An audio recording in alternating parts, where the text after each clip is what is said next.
So hi guys, welcome back to my YouTube channel. I am Deepali Bisht और आज हम पढ़ने जा रहे हैं क्लास 12 की हिस्ट्री का chapter number first, bricks, beads and bones. मैंने अपने चैनल पे क्लास 12 की पॉलिटिकल साइंस का चैप्टर नंबर फर्स्ट और चैप्टर नंबर 3 दोनों ही पढ़ा रखे हैं। अगर आपने नहीं देखे हैं तो पहले जाके उन्हें भी देख सकते हैं आप।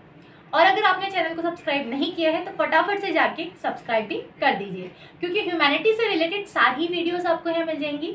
मैं अपने चैनल पे क्लास 11 और क्लास 12 दोनों के ही सब्जेक्ट सारे ही पढ़ाऊंगी। और अगर आपको नोट्स चाहिए तो नोट्स मेरी इंस्टाग्राम आईडी WeTogether26 पे आपको मिल जाएंगे। वहाँ पे typed plus handwritten notes दोनों ही मिल जाएंगे आपको, और इंस्टाग्राम आईडी का लिंक डिस्क्रिप्शन बॉक्स में दे रखा है। Let's start the chapter. So हमारे चैप्टर नंबर फर्स्ट है ब्रिक्स, बीड्स एंड बोन्स। ठीक है, इस चैप्टर में हमें पढ़ना है कि किस तरह से हमारी सिविलाइजेशन जो शुरू हुई थी, पहली सिविलाइजेशन कौन सी थी और उसने मतलब उनके क्या क्या स्ट्रैटेजीज थे, उन्होंने क्या क्या काम किए थे, कितने से कितने टाइम पीरियड के बीच में थी, वो सब हम इसमें पढ़ने वाले हैं। ठीक है, तो चैप्टर स्टार्ट करते हैं। फर्स्ट है हड़प्पन सिविलाइजेशन। अब जो पहली सभ्यता थी ना हमारे यहाँ पे इंडियन सब कॉन्टिनेंट में, जो पहली सिविलाइजेशन थी वो थी हमारी हड़प्पन सिविलाइजेशन। पहले भी हमने क्लासेस में पढ़ा है, बट अब हम क्या करेंगे उसे डिटेल में स्टडी करेंगे कि कब से कब तक थी, क्या क्या करती थी वो, किन किन चीज़ों पे डिपेंड थी। ठीक है, और क्या क्या ट्रेड हुआ उनका, वो सब पढ़ने वाली। Called Indus valley civilisation. अब हड़प्पन सिविलाइजेशन को क्या बोला जाता था? Indus valley civilisation. नाम तो सुनाइए, सिंधु घाटी सभ्यता भी बोलते हैं हम उसे। तो इंडस वैली सिविलाइजेशन इसका दूसरा नाम था। तो हड़प्पन बोले या इंडस वैली सिविलाइजेशन बोले, बात एक ही, कंफ्यूज नहीं होना। Second one is flourish along river Indus. अब इसे इंडस वैली सिविलाइजेशन बोलते क्यों थे? अब इसीलिए बोलते थे क्योंकि ये इंडस नदी जो हमारे इंडस रिवर है उसके अलोंग थी, मतलब उसके जो बैंक है, उसके जो किनारे हैं वहाँ पे बसी हुई थी। ठीक है, इसलिए इसे इंडस वैली सिविलाइजेशन बोला जाता था। एट अराउंड 2600 BC, और ये कब थी? 2600 BC में थी। ठीक है, जब क्या होता है अब ना हमारा जो हिस्ट्री है उसमें टाइम पीरियड उल्टा चलता हुआ आता है। उल्टा मतलब रिवर्स में जाता है। जैसे 1000 है, ठीक है, 1000 BC है, तो उससे क्या होगा, बैक में आता जाएगा 900, 800 और 700, फिर 600, ऐसा करके बैक बैक बैक बैक आता जाएगा। वो बढ़ेगा नहीं आगे। 1000 है जैसे तो 2000 ऐसा नहीं होगा, वो बैक में आता जाएगा। बैक में आएगा तो हम कहेंगे कि आगे ईयर्स बढ़ते जा रहे हैं। ठीक है, तो रिवर्स में चलते हैं हमारे हिस्ट्री में ईयर्स। अब क्या है, हड़प्पा फर्स्ट साइट डिस्कवर्ड। अभी जो इंडस वैली सिविलाइजेशन थी, यहाँ पे सबसे पहली साइट, सबसे पहली जगह जो डिस्कवर की गई थी, खोजी गई थी, वो कौन सी थी? हमारी हड़प्पा थी। ठीक है, इसलिए इसे हड़प्पन सिविलाइजेशन भी कहते हैं, क्योंकि पहली जो जगह थी वो हड़प्पा खोजी गई थी। Urban civilisation, writing not deciphered yet. अब इसकी ये जो सिविलाइजेशन थी, ये जो सभ्यता थी, ये अर्बन थी। अर्बन मतलब सब कुछ इसमें शहरीकरण था, पूरी तरह से शहर बसे हुए थे, कोई गांव का इलाका ऐसा कुछ नहीं था। इनकी प्लानिंग इतनी अच्छी थी, इनका आर्किटेक्चर इतना अच्छा था, सब कुछ इतना अच्छा था ना कि जैसे आज की अर्बन सिटीज होती है ना, बिल्कुल वैसा ही था सब कुछ। तो इसलिए इसे अर्बन सिविलाइजेशन भी कहा जाता है। और क्या है, राइटिंग नॉट डेसिफर्ड येट। इसकी जो राइटिंग है, ये जो राइटिंग लिखते थे, जो लिपि लिखते थे, स्क्रिप्ट लिखते थे, वो अभी तक डेसिफर पढ़ी ही नहीं गई है। क्यों? क्योंकि आर्कियोलॉजिस्ट को समझ ही नहीं आया है, वो इतने एबल ही नहीं है कि वो क्या कर सके, उसकी राइटिंग को समझ सके, उसको पढ़ सके। तो अभी तक इसकी राइटिंग है जो वो किसी के आर्कियोलॉजिस्ट के समझ में नहीं आई है। कुछ चीज़ें हैं जो उन्होंने पढ़ी है, बट पूरी तरह से इस राइटिंग को डेसिफर या पढ़ा नहीं गया है। ठीक है, by 1900 BC major part of civilisation ended. 1900 BC आते आते, कब शुरू हुई थी? 2600 में। अब वापस आ रहे, उल्टा आ रहे हैं, 1900 आते आते जैसे जैसे साल बढ़ते गए तो हम पीछे आते गए। तो क्या हुआ, 1900 आते आते ये जो सिविलाइजेशन है, इसके जो मेजर पार्ट हैं, ज़्यादा से ज़्यादा जो इसकी जगह हैं, ज़्यादा से ज़्यादा उसकी साइट्स हैं, वो सारी साइट्स में क्या हुआ, वो सारी साइट खत्म होने लग गई, एंड होने लग गई।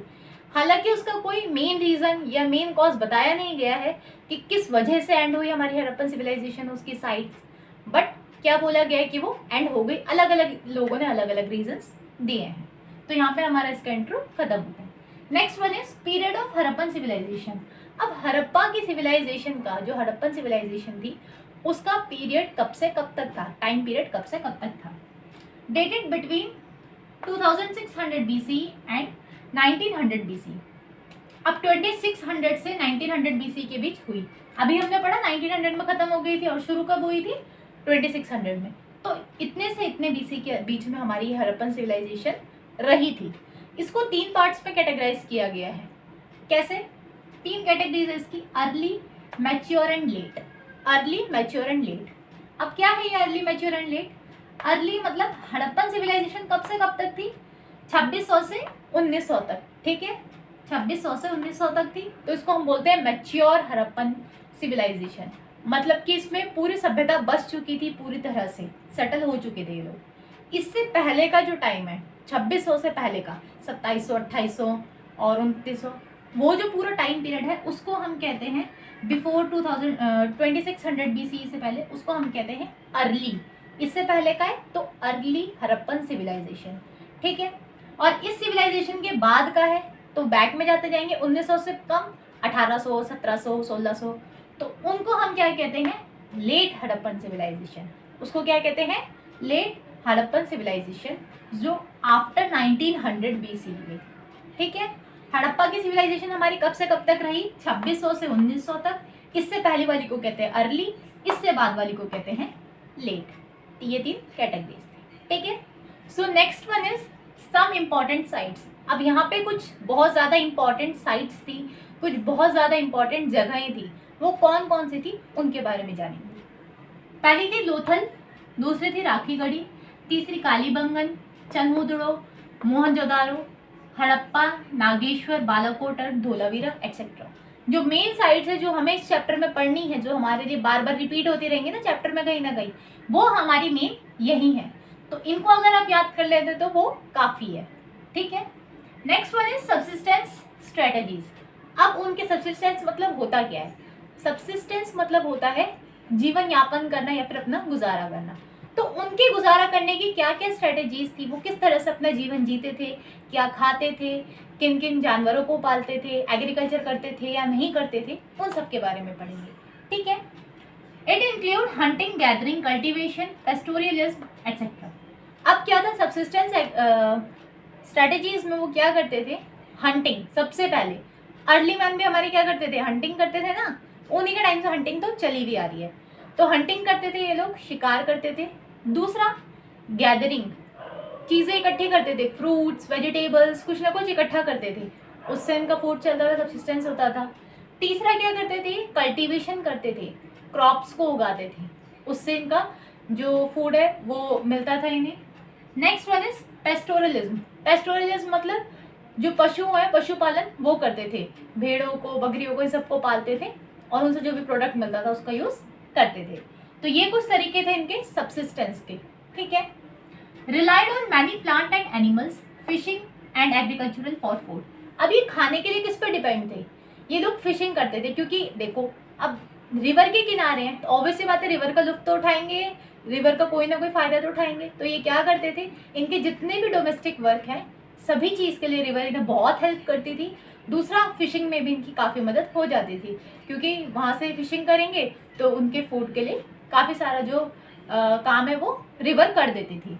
Next one is plant and animal. Plant और एनिमल से मिल जाता था, कुछ खाने की चीज़ें, प्रोडक्ट इन्हें प्लांट से मिल जाते थे, कुछ एनिमल से मिल जाते थे। दूसरा फिशिंग तो करते ही थे ये लोग। तीसरा एग्रीकल्चर फॉर फूड।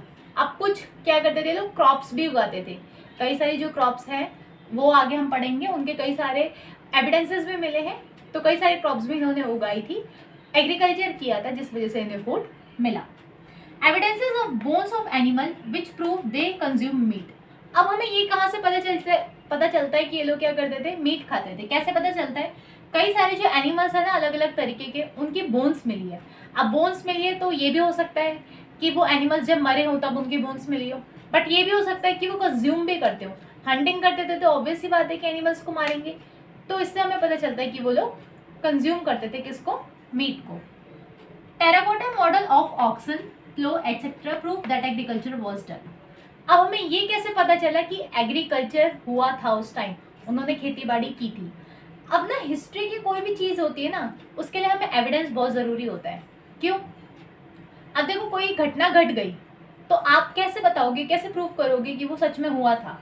आपके पास कोई ना कोई एविडेंस तो होना चाहिए। तो जो हमारे वो होते हैं, हिंदी में क्या बोलते हैं उसे, एविडेंस होते हैं, तो वो बहुत ज़्यादा इम्पॉर्टेंट होते हैं। क्यों होते हैं? क्योंकि किसी चीज़ को प्रूव करने के लिए हमें सबूत तो चाहिए ना। कोर्ट में भी जाते हैं तो कोर्ट सबूत तो मांगती है, कहती है सबूत लाओ पहले, क्योंकि पास्ट में हुई होती है सारी चीज़ें। तो ऐसे ही क्या हुआ था, हिस्ट्री में भी हमें सब चीज़ के लिए कोई ना कोई एविडेंस चाहिए होता है, कोई ना कोई सबूत चाहिए होता है। तो टेराकोटा मॉडल कौन सा मॉडल होता है? मिट्टी का, जो मिट्टी होती है उसका बने हुए मॉडल होते हैं। तो टेराकोटा मॉडल मिला है किसको? हमारे आर्कियोलॉजिस्ट को, ऑक्सन का, बैलों के जोड़े होते हैं उनका, हमें टेराकोटा मॉडल मिला है। प्लो का, जो हमारा हल होता है ना, उसका एक मिट्टी का मॉडल मिला है। तो इसका मतलब वो लोग करते होंगे, उनके पास हल होंगे उस टाइम पे, तभी उन्होंने वो मॉडल बनाया है। ठीक है, वो मिला है। ऐसे कई सारी चीज़ें मिली जो एग्रीकल्चर से रिलेटेड है। इससे पता चलता है कि वो लोग एग्रीकल्चर भी किया करते होंगे। तो यहाँ पे हमारा टॉपिक कंप्लीट होता है। सो हमारा नेक्स्ट टॉपिक है टाइप्स ऑफ फूड अवेलेबल। ये उसी का पार्ट है, सब्सिस्टेंस स्ट्रेटजीज का। ठीक है, तो उनको क्या क्या उनके पास फूड अवेलेबल था, हम उसके बारे में पढ़ेंगे। Have variety of plant and animal product including fish. अब उनके पास क्या था? कई सारे, हमने पढ़ा था प्लांट और एनिमल प्रोडक्ट दोनों ही खाते थे, वो दोनों का ही यूज़ करते थे वो।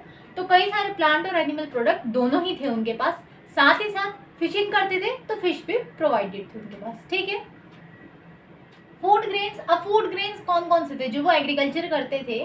तो कौन सी जो क्रॉप्स हैं उनको उगाते थे? वो था वीट, राइस, लेंटिल, चिकपी, सीसम।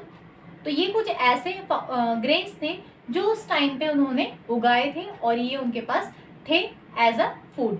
ठीक है, इन गुजरात। अब गुजरात में कौन कौन से पाए गए थे? गुजरात में हमारे पाए गए थे मिलेट्स। जो हमें एविडेंस मिला है गुजरात में, वो किसका मिला है? कौन से ग्रेन्स का मिला है? मिलेट्स का मिला है। ठीक है, राइस वॉज रेयरली फाउंड। उस टाइम पे उन्होंने एग्रीकल्चर किया था, क्रॉप्स जो उगाई थी, तो वो क्या करते थे? राइस बहुत कम उगाते थे। ऐसा क्यों बोला गया है? क्योंकि जो हमारे आर्कियोलॉजिस्ट हैं उनको राइस के ना बहुत ही कम जगहों पे एविडेंस मिले। तो उसका मतलब तो यही हुआ कि जो एविडेंस है वो क्या बोलते हैं कि वो राइस की खेती बहुत ज़्यादा कम करते थे, इतनी ज़्यादा मात्रा में नहीं करते थे, बाकी चीज़ें वो ज़्यादा उगाते थे, राइस की खेती कम करते थे, कुछ कुछ जगहों पे ही करते थे। Bones of cattle, fish, sheep, pig, buffalo, boar, deer, घड़ियाल found suggest that these animals were domesticated और हंटेड। अब कई सारे ना एनिमल्स की बोन्स मिली है वहाँ, जैसे कि बोर की मिली है, ठीक है, घड़ियाल की मिली है, डियर की मिली है, बफेलो की, फिश की, शीप की। अब इससे क्या पता चलता है? अब बोन्स तो दो तरीके, मतलब दो वजह से मिल सकती है। या तो वो उन्हें पालते थे, तो जब वो मरे तो उनकी बोन्स मिली। दूसरा क्या हो सकता है? या तो वो उन्हें हंट करते थे, मतलब मार देते थे और फिर उनके मीट को कंज्यूम कर लेते थे, या फिर इसलिए मिली है। तो दो ही रीजंस हो सकते हैं, या तो उन्हें हंट करते थे, मार देते थे, या फिर डोमेस्टिकेट कर लेते थे, पाल लेते थे। ठीक है, पशुपालन करते थे। तो यही दो हमारे रीजंस हो सकते हैं बोन्स मिलने के पीछे। तो ये थे उनके टाइप्स ऑफ फूड अवेलेबल, किस तरह के उन्हें फूड्स उस टाइम पे अवेलेबल थे उनके पास, किस तरह के फूड को वो कंज्यूम करते थे। अब है हमारा एग्रीकल्चरल टेक्नोलॉजीज। अब एग्रीकल्चर की उनकी क्या क्या टेक्नोलॉजीज थे उनके पास, किस तरह से पूरा एग्रीकल्चर किया जाता था, उसके बारे में पढ़ेंगे। मेन ऑक्यूपेशन, जो एग्रीकल्चर था उनका, खेती बाड़ी थी, उनका मेन ऑक्यूपेशन था। क्यों? अब क्या है, हंट करके कितना मार लेंगे, कभी शिकार हुआ कभी नहीं हुआ। फिशिंग कब तक कर लेंगे, तो फिशिंग का भी कोई ऐसा प्रॉपर वो नहीं था। और गैदरिंग, हर बार ये ज़रूरी थोड़ी कि उन्हें हर टाइप के जो उन्हें खाने वो फ्रूट्स मिल ही जाए, या हर बार वो गैदरिंग कर ही पाए। तो इसलिए उन्होंने एग्रीकल्चर शुरू किया, जो उनका मेन ऑक्यूपेशन बन गया, जिससे उनका मेन फूड वहीं से मिलता था उन्हें, किससे? एग्रीकल्चर से। Prevalence indicated by finds of grain. अब हमें पता कैसे चलता है कि मोस्टली वो एग्रीकल्चर पे ही डिपेंड थे, या एग्रीकल्चर ही करते थे ज़्यादातर एरिया में? हमें इससे पता चलता है कि कई सारे वाइड वैरायटी ऑफ ग्रेन्स, कई सारे अनाज हमें वहाँ पे मिले हैं, जैसे कि मिलेट्स, वीट, ठीक है, और क्या कहते हैं, लेंटिल, चिकपी, वो सारे ही हमें मिले हैं। तो हमें इससे पता चलता है कि वाइड रेंज ऑफ जो ग्रेन्स है वो उस टाइम पे वो उगाया करते थे। Terracotta model of bull and नहीं, very different to reconstruct agricultural activities. अब उनकी एग्रीकल्चरल एक्टिविटीज़ को रिकंस्ट्रक्ट, वापस से देखना, उनके एविडेंस इकट्ठे करना बहुत ही मुश्किल काम है, क्योंकि वो किस टाइम पे हुआ करती थी वो सभ्यता, और आज हम उसके बारे में पढ़ रहे हैं, आज हम उसके बारे में पता लगा रहे हैं। Terracotta model of bull and their representation on seal suggest their use for ploughing. अब क्या है, जो टेराकोटा मॉडल है बुल का, जो मिट्टी का मॉडल बनाया गया है बुल का, उससे वो और साथ ही साथ बुल जो था हमारा, जो हमारे बैल थे, उनका रिप्रेजेंटेशन है, उनकी सील, वहाँ की जो सील मिली है उस पर भी कई सारे रिप्रेजेंटेशन है, छापे हैं किसके, बुल के, जो क्या सजेस्ट करते हैं, मतलब आर्कियोलॉजिस्ट हमें क्या बताते हैं कि शायद ऐसा हो सकता है कि उस टाइम पे जो एग्रीकल्चर था उसमें जो हमारी खेती बाड़ी की जाती थी, हल चलाया जाता था, उन हलों को चलाने के लिए किसका यूज़ किया जाता होगा, बुल्स का, बैलों का यूज़ किया जाता होगा, ये सजेस्ट करते हैं। Terracotta model of plough at Cholistan and Banawali Haryana. अब क्या मिला है, टेराकोटा मॉडल किसके, प्लो के क्या, हल के, ठीक है। तो टेराकोटा मॉडल, मिट्टी के मॉडल मिले हैं हमें हलों के, जिससे ये भी पता चलता है कहाँ कहाँ मिले हैं ये, चोलिस्तान और बनावली जो हरियाणा में है, इन दोनों जगहों पे मिले, जिससे पता चलता है कि उस टाइम पे हल का बहुत ज़्यादा यूज़ किया जाता था हमारे एग्रीकल्चरल एक्टिविटीज़ के अंदर। Plough field evidence Kalibangan Rajasthan. और कई सारी ऐसी जगहें भी हैं, ऐसी कई सारी लैंड भी है जो जिनमें जुताई की गई है, जिन्हें जोता गया है, और उसी से पता चलता है हमें कि उस टाइम पे जो हमारा प्लविंग है उसका बहुत ज़्यादा चलन था, प्लव को यूज़ किया जाता था किसके लिए, खेतों की जुताई करने के लिए। और ये हमें कहाँ मिली है, ये जगह, ये जो लैंड है जो पूरी तरह से जोत रखी है, कहाँ मिली है हमें, ये कालीबंगन जो हमारा राजस्थान में है। तो कई सारे वहाँ पे ऐसी लैंड्स हैं जिन्हें पूरी तरह से हलों से जोता गया है, जो ये हमें बताती है कि उस टाइम पे एग्रीकल्चर बहुत ज़्यादा किया जाता था। कब, हड़प्पन सिविलाइजेशन के टाइम पे।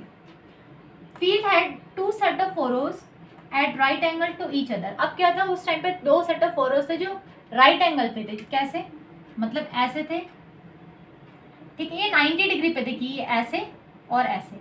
इससे पता चलता है कि जैसे एक लैंड ना, टोटल ये एक लैंड है, तो इस पर 2 तरह की क्रॉप्स उगाई जाती थी। एक तो हमारी वर्टिकली उगाई जाती थी, दूसरी हमारी हॉरिजॉन्टली उगाई जाती थी। तो यहाँ पे आप डिफरेंट क्रॉप उगा सकते हो, ठीक है, और यहाँ पे आप डिफरेंट क्रॉप उगा सकते हो। तो ये दोनों राइट एंगल पे होते थे, 90 डिग्री पे एक दूसरे को इंटरसेक्ट करती थी, काटती थी, जिससे पता चलता था कि 2 डिफरेंट क्रॉप्स को सेम टाइम पे सेम लैंड पे उगाया जाता था, ठीक है। Most Harappan site semi arid. ज़्यादातर जो हड़प्पन साइट है ना, वो आपको कहाँ मिलेंगी, आज का जो पाकिस्तान का एरिया है जो इंडिया से लगता हुआ है, उस साइड मिल जाएंगी। तो क्या है, वो ना डेजर्टेड एरिया में है थोड़ा थोड़ा, ठीक है। तो वहाँ पे वो सेमी एरिड एरिया है। सेमी एरिड मतलब जहाँ बारिश बहुत कम होती है पर उतनी नहीं होती, थोड़ी बहुत कम होती है, और सूखा इलाका है, ऐसे इलाकों में मिल जाएगी ज़्यादातर हड़प्पन साइट्स। तो वहाँ पे क्या चाहिए, इरिगेशन की फैसिलिटी ज़्यादा चाहिए। क्यों, बारिश उतनी नहीं हो रही, तो कैसे होंगी, एग्रीकल्चर कैसे हो पाएगा, तो इसलिए इरिगेशन फैसिलिटीज़ बहुत ज़्यादा ज़रूरी थी।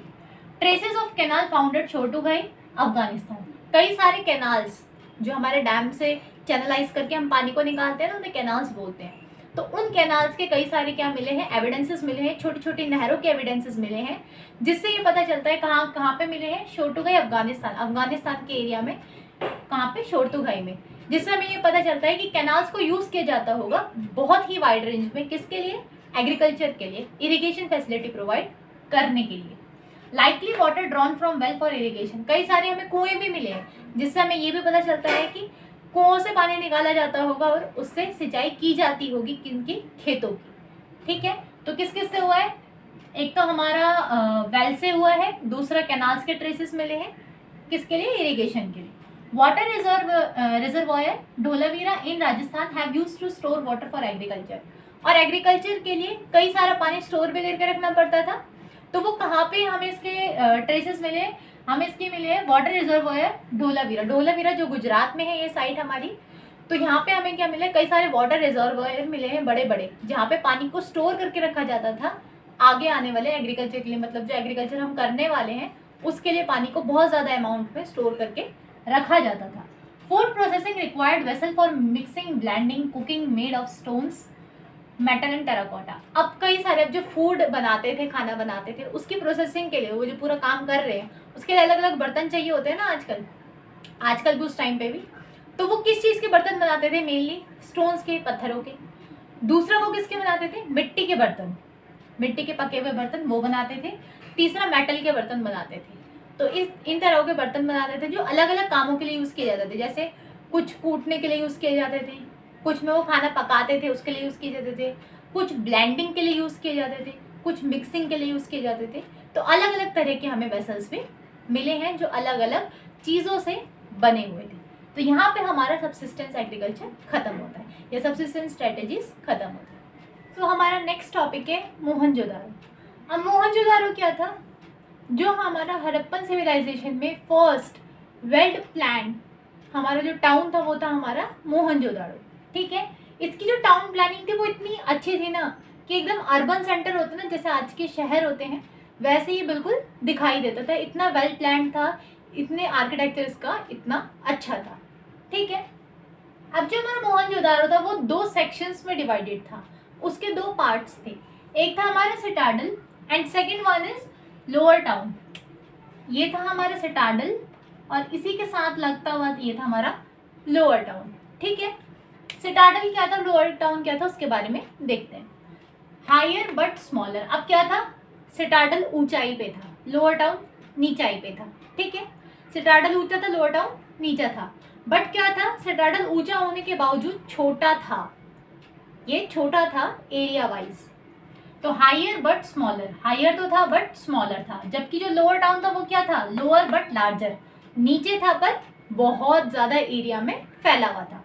ठीक है, सिटाडल क्या था, built on mud brick platform. ये एक प्लेटफॉर्म पे बना था। ऊंचा क्यों था, क्योंकि प्लेटफॉर्म पे बना हुआ था।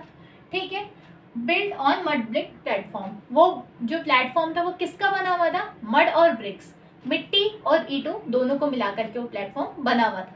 अब ऐसा क्यों कहा गया है कि ये इस पे बना हुआ था, इसके पीछे रीज़न दिया गया है कि जो हमारा सिटाडल है वहाँ पे मेनली ग्रेनरीज हुआ करती थी, मतलब जहाँ पे ग्रेन स्टोर करते हैं ना वो एरियाज हुआ करते थे।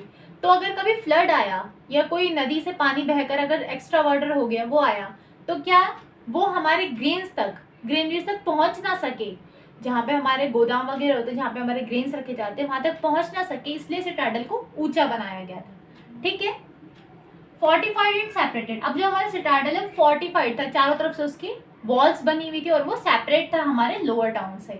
ठीक है, लार्ज बिल्डिंग्स हाई वॉल्स। इसमें क्या था, लार्ज बिल्डिंग, बड़ी बड़ी बिल्डिंग्स थी, क्योंकि क्या थी 2-4 बिल्डिंग की थी इसमें, जैसे ग्रेट बाथ हो गई, ग्रेनरीज हो गई, वेयर हाउसेस हो गए। ठीक है, और हाई वॉल्स, बहुत बड़ी बड़ी ऊंची ऊंची वॉल्स बनी थी इसमें सारी की सारी। यूज्ड फॉर स्पेशल पर्पस, इसे कुछ ही पर्पस, कुछ स्पेशल, बहुत ही स्पेशल मौक़ों पे यूज़ किया जाता था। जैसे कि इसमें क्या क्या थे, ग्रेट बाथ और वेयर हाउस। ग्रेट बाथ और वेयर हाउस यहाँ पे ऐसे ऐसे आर्किटेक्चर थे। किस चीज़ के लिए यूज़ किए जाते थे, warehouse, upper portion made of wood, lower made of brick, massive structure. ये बहुत बड़ा स्ट्रक्चर हुआ करता था वेयर हाउस। और क्या था, इसका जो अपर पोर्शन है वो वुड का बना था और लोअर पोर्शन ब्रिक का। अब वुड का और ब्रिक का क्यों बोला गया, क्योंकि इसका जो अपर पोर्शन है ना वो आर्कियोलॉजिस्ट को मिला नहीं, तो उन्होंने प्रोबेबली ये अंदाज़ा लगाया कि वो वुड का बना होगा, जिस वजह से वो क्या हो गया, डीके हो गया और ख़राब हो गया इतने सालों बाद। ग्रेट बाथ, ग्रेट बाथ का क्या यूज़ था, रेक्टेंगुलर। ग्रेट बाथ जो हमारा वो रेक्टेंगुलर हुआ करता था, कुछ इस तरह का दिखता था हमारा ग्रेट बाथ। ठीक है, इसके चारों तरफ कॉरिडोर्स थे 4, 1 2 3 4, यहाँ पे सीढ़ियाँ थी। ठीक है, वही बताया गया है, रेक्टेंगुलर रेक्टेंगुलर हुआ करता था। 4 corridor out of 3 having room. अब 4 कॉरिडोर थे इसके, 4 गलियारे थे, जिसमें से 3 गलियारों में क्या था, रूम्स, सारे कमरे बने हुए थे तीनों गलियारों में। ठीक है, 2 flights of step on north and south leading to tank. अब यहाँ पे नॉर्थ साउथ में भी और नॉर्थ में भी क्या थी, सीढ़ियाँ बनी हुई थी जो टैंक के अंदर पहुँचाती थी। अगर किसी ने वो हमारा फेस्टिवल है ना, कौन सा वो छठ पूजा, अगर किसी ने वो देखी होगी उसमें भी ऐसे होता है, रेक्टेंगुलर टैंक बना होता है और साइड में सीढ़ियाँ बनी होती है उस टैंक के अंदर जाने के लिए। सेम वैसे ही हमारे क्या था, ग्रेट बाथ भी था। ठीक है, बट वहाँ पे क्या है, कमरे नहीं होते, आज के टाइम पे कमरे नहीं होते, उस टाइम पे कमरे भी हुआ करते थे उसके साइड में। अक्रॉस लेन, अब जो हमारा ग्रेट बाथ था उसी के साइड में आगे जाके थोड़ा सा लेन के अक्रॉस, उस गली के अक्रॉस क्या था, एक और स्मॉल बिल्डिंग बनी हुई थी जिसमें 8 बाथरूम बने हुए थे, और हर साइड पे जितने भी गलियार थे उसके कॉरिडोर्स थे उनमें 4-4 बाथरूम बने हुए थे। ठीक है, बाथरूम्स कनेक्टेड टू ड्रेन्स, और वो जितने भी बाथरूम्स थे वो किससे कनेक्टेड थे, सारे ही बाहर जो स्ट्रीट ड्रेन्स है, स्ट्रीट में जो नालियाँ हैं उनसे कनेक्टेड थे, ताकि जितने भी ड्रेन्स है वो पूरा ड्रेनेज सिस्टम सही से बरकरार रह सके। और ये जो हमारा ग्रेट बाथ था ये मेनली किसके लिए यूज किया जाता था, यहाँ पे लिख लीजिए, होली पर्पज।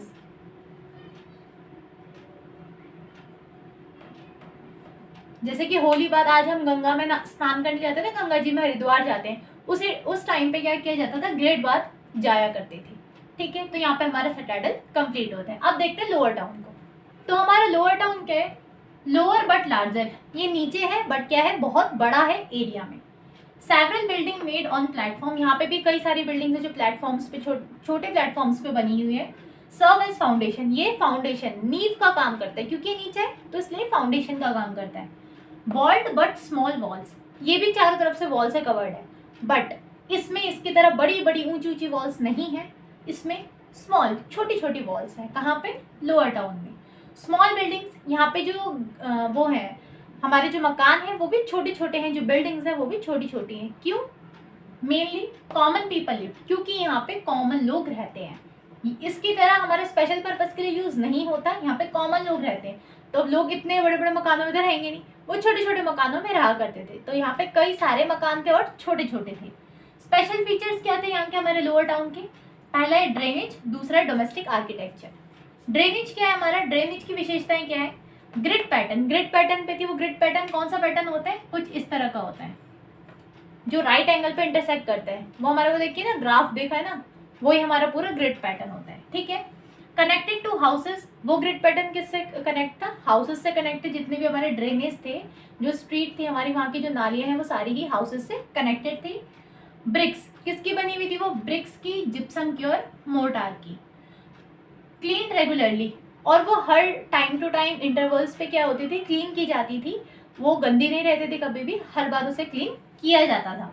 लॉन्ग ड्रेन्स, लंबी लंबी नालियाँ हुआ करती थी, और कुछ कुछ जगहों पे मतलब थोड़ी दूर पे गए तो एक संप बना होता था, संप मतलब जाली टाइप बनी होती थी, जिसमें क्या होता था, जितना भी उसमें कचरा वगैरह होता था वो फंस जाता था, उसे क्लीन कर लिया जाता था। तो ये था हमारा वहाँ का ड्रेनेज। और जितने भी हाउसेज है वो सारे ही मेन ड्रेन से या फिर स्ट्रीट ड्रेन से कनेक्ट होते थे। दूसरा है हमारा इसका feature, domestic architecture. Domestic architecture, वहाँ के मकान वगैरह कैसे थे वो पढ़ने वाले। रेजिडेंशियल हाउसेस, मेनली वहाँ पे रहने के घर बने हुए थे, मतलब जो आम लोग रहते थे उनके घर बने हुए थे। कॉर्टयार्ड एट सेंटर, जिसके बीच में आंगन हुआ करता था बहुत बड़ा सा, मेनली वो किस लिए यूज किया जाता था, कुकिंग के लिए, वीविंग के लिए, और मोस्टली समर के टाइम पे, क्योंकि समर में गर्मी बहुत होती है, उस टाइम पे एसी वगैरह तो होते नहीं थे, तो इसलिए उस टाइम पे कॉर्टयार्ड का मेन यूज होता था। स्टेयर केसेस फाउंड, कई जो घर है हमारे उसमें स्टेयर केसेस, सीढ़ियाँ भी मिली है। अब मेनली सीढ़ी क्यों मिलेंगी, या तो 2 मंजिला घर होगा, 3 मंजिला घर होगा इसलिए मिलेंगी, या फिर क्या होगा, छत पे जाने के लिए सीढ़ियाँ मिली हैं। नो विंडोज ऑन वॉल्स, अब उनके घरों की दीवारों पे ना कोई भी विंडोज नहीं हुआ करती थी, मेनली जो हमारा ग्राउंड फ्लोर है उस पे। क्यों नहीं होती थी, क्योंकि वो प्राइवेसी को बहुत इंपॉर्टेंस देते थे। वो उन्हें लगता था कि अगर विंडोज होंगे ना हमारे घरों में तो क्या होगा, हमारी प्राइवेसी नहीं मेंटेन रह पाएगी, लोग क्या करेंगे, हमारे घर में ताका झाकी करना शुरू कर देंगे। वेल्स फॉर आउटसाइडर, उन्होंने कई सारी वेल्स भी बनाई थी, कुएं भी बनाए थे बाहर के लोगों के लिए। किस तरह से बने थे ये कुएं, जैसे कि अगर घर के बाहर की तरफ कोई कमरा है तो वहीं पे कुआं बना दिया, ताकि आने जाने वालों को पानी प्रोवाइड कराया जा सके और प्राइवेसी भी मेंटेन रह सके। 700 फाउंड देयर, कम से कम कितनी वेल्स मिली है हमारी मोहनजोदाड़ो में, एस्टिमेट लगाया गया है कि 700 वेल्स मिली हैं, 700 कुएं वहाँ पे मिले हैं। Bathroom connected to the drains of the street, और वहाँ के जितने भी घरों के बाथरूम हैं वो मेन ड्रेन से या फिर जो स्ट्रीट ड्रेन्स थी, जो गलियों में जो नालियाँ हुआ करती थी उनसे कनेक्टेड होते थे। तो यहाँ पे हमारा लोअर टाउन, सिटाडेल और मोहनजोदाड़ो पूरा कंप्लीट हो गया।